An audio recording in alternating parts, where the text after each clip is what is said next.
Well, this is John Black, super chemist. I'm going to talk about length contraction. What is length? It's an adjective. It's a description, right? Like a surface, or it's a mathematical construct. It's an image. It's on paper or in your mind. Okay, but think about it. Length could be the x-axis, and width be the y-axis, and in and out be the height, the z-axis.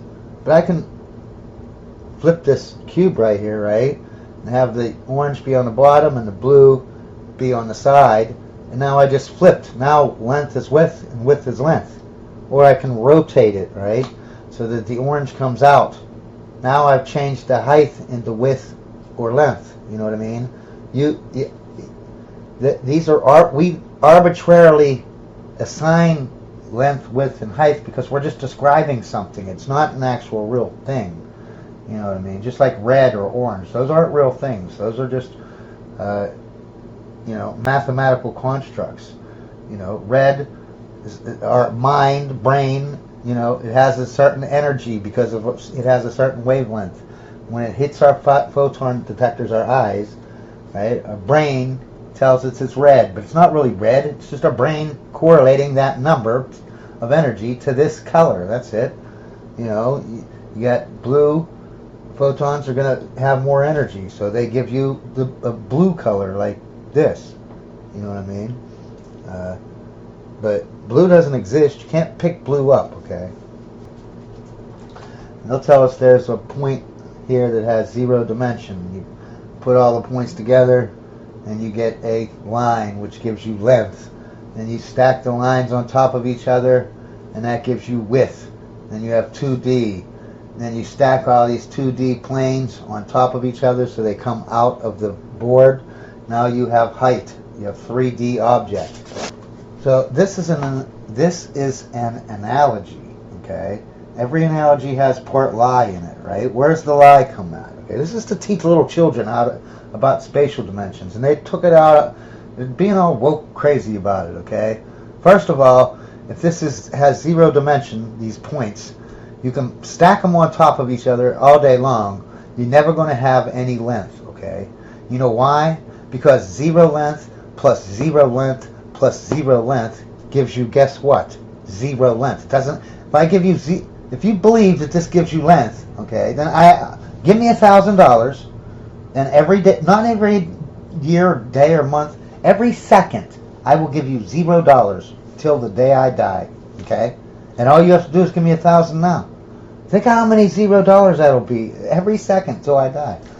You can have a lot of money, man. A lot more than 1,000. So why don't we make that deal? Oh, now you have common sense. Okay, yeah. Doesn't matter how many 0 lengths you add up. If they're 0, they're all 0, then you end up with 0, okay? They don't just magically, length just doesn't magically appear, okay? Same way with the lines, stacking them on top of each other, okay? If the line has no width, then 0 width plus 0 width plus 0 width. You can do this an infinite number of times. You're still going to end up with 0 width, just like $0. I can infinitively give you a number of $0, and you're still going to end up with $0 because you don't magically just get dollars because you have so many $0. Doesn't matter how many $0 you have, you still have $0. It's the same way with width. Doesn't matter how many 0 widths you have. If you have 0 width every time, you end up with 0 width. Same way with this. All these things are just like it's 2-dimensional object here, right? This isn't real, okay? First of all, it's an image, okay? This marker, this red marker and black marker, that is actually 3-dimensional. That is not 2D, okay? What is 2D? The image of it in your mind, the mathematical representation of this. Oh, it's an inch this way in length and an inch in width, and it's got a circumference on this, and it's got a certain wavelength, so a certain color. Those are mathematical constructs. An image, imaginary, they're the same thing. Get it? Okay. You can't just disconnect these things Okay, because they're just arbitrary things, man. Okay, you can't add 0 height and keep stacking these 2D worlds on top of each other that all have 0 height and then end up with height at the end. No, it doesn't work that way. And the proof is in a shadow. You can just have 2 shadows, right? I put the 2 shadows on top of each other. I can have I can have an infinitive number of shadows. Okay? The thickness, the shadow never will turn into a 3D thing, okay? Because it's just an image. It's just a lack of light that shows an image. That's the only true 2D thing, is a shadow or an image, because those are both are the same exact thing. But it's hard to wrap your mind around that the image of this square and this circle is not the same as the actual square. This actual square and circle that's made out of magic marker, that's 3D. Okay, so it's hard to separate the image. The image is the actually thing, is the 2D thing, not this. So how do you length contract something if length is an adjective? Okay, if you shrink or length contract a tall man, does the tall shrink or does the man shrink?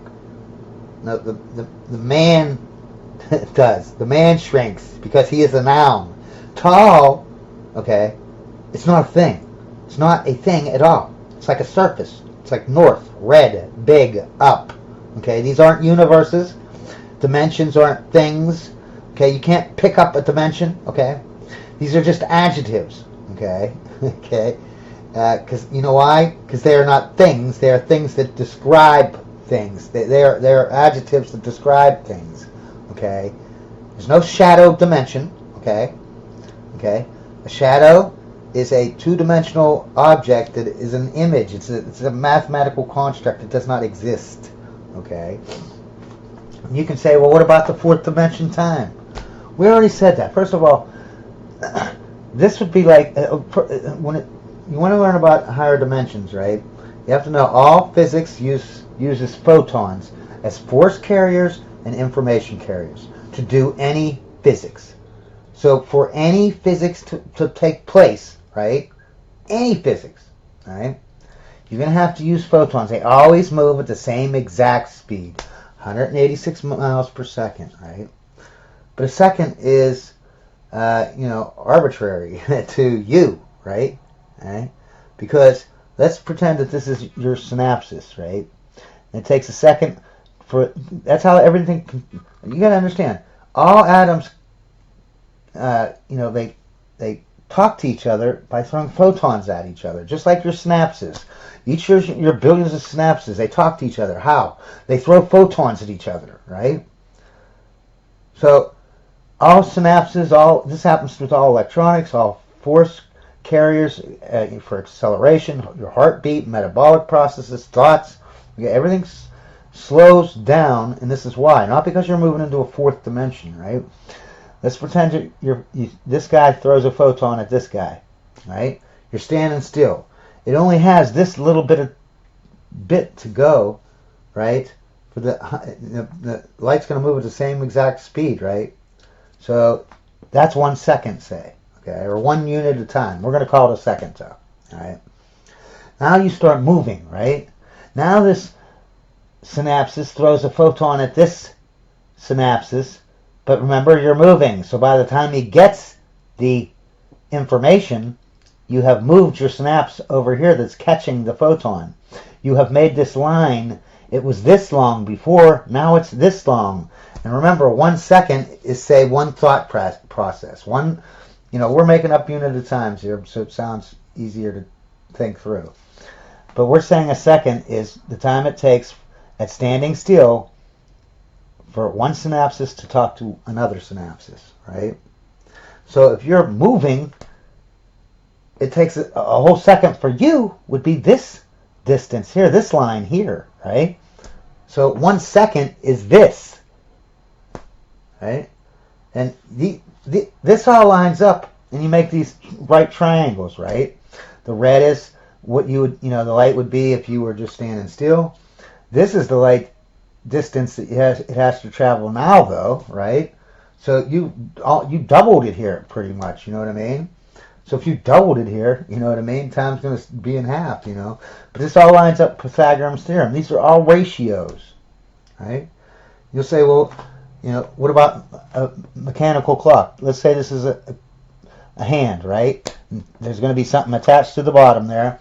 It tells it when to move, right? Every second or minute or hour or whenever it moves. The motors tells it to go, you know, to rotate, right? It doesn't just rotate instantaneously. If you're standing still, the first atom will throw a photon to this atom. You know, it'll move and tell that one. This one, it'll throw a photon to that one and move. This one will throw a photon to that one and move, and so on and so forth, right? But look when you're moving. When your hand is here, and then here, and then here, and then here. Every second it's moving. And look at the line. The line is bigger now. The information to accelerate, you know, move over. Hey Adam, we got the go ahead to tick, to move, to rotate. Yeah, it takes longer, right? So again, the next second longer than this red one, longer than that one, and all the triangles. If you're in the same frame of reference, this blue line, all these ratios between the red, blue, and orange lines are going to be the same. Whether you do them little like this every second or every 5 seconds, you make a big triangle. The ratios are always going to be the same. So all the physics is going to be slowed down at the same rate. Your synapses, your electronics, your forces, your accelerations, your heart, metabolic processes, thoughts, etc., etc. They're all going to be the same, just as slow at rate, right? We know that there is no fourth dimension because when we do this, right, and we say that the time is a fourth dimension, we take a spatial dimension off of the graph, right, so that we can put the time dimension in there orthogonal to the other, you know, 2 dimensions, right? We always just have 3 dimensions. That's why this is an analogy when, not me saying this is real, but saying that there's a 4th higher dimension called time. That's an analogy. The lie part is that you have to take off one of the spatial dimensions, otherwise it doesn't work out. And why doesn't it work out? Because it's an analogy. It's a freaking mathematical construct. God, it's a freaking imaginary thing in your head or on paper. Okay, that's what that's what length contraction is. And see, length contraction, because this is about speed of light. The speed is made of miles per second, right, or meters per second, 186,000 miles per second, right? So you can see time dilation can be described as length contraction, right? Because they're the same thing, right? They're about speed, and that's what all this is about. Is about speed. You got to keep the light is going the same speed. That's all it is, man. It's not some magical dimension. It's just that everything slows down. The physics slows down like you're going into another dimension, but you're not. It's just you're moving, and so it takes longer for the information to get from atom to atom, synapses to synapses, electronics part to another electronics part, to a atom in a hand, you know, on a clock, to the other next atom in that hand on a clock. These acceleration, all these things are done by transmitting photons, okay? But I want you to think about it. When you, okay, so you can see it's not, if you shrink a tall man, like I said, if you shrink a tall man, does the tall shrink or does the man shrink? You know what I mean? If you contract a tall man, does the tall shrink? No, the man shrinks, okay? Not the adjective, okay? These are just arbitrary up and down, you know, X, Y, Z. Those are just arbitrary. Look at this paper, right? If I rotate this paper, right, look at the, mathematically, okay, you can see the length contraction, right? Can you see length contraction? Okay, that is real. That's real. But it's real. It's a mathematical construct, okay? It's real because from your frame of reference, mathematics describes it as being smaller, right? It isn't this big. It's this big, right? So, is this length contraction? Yes, length contraction. Length contraction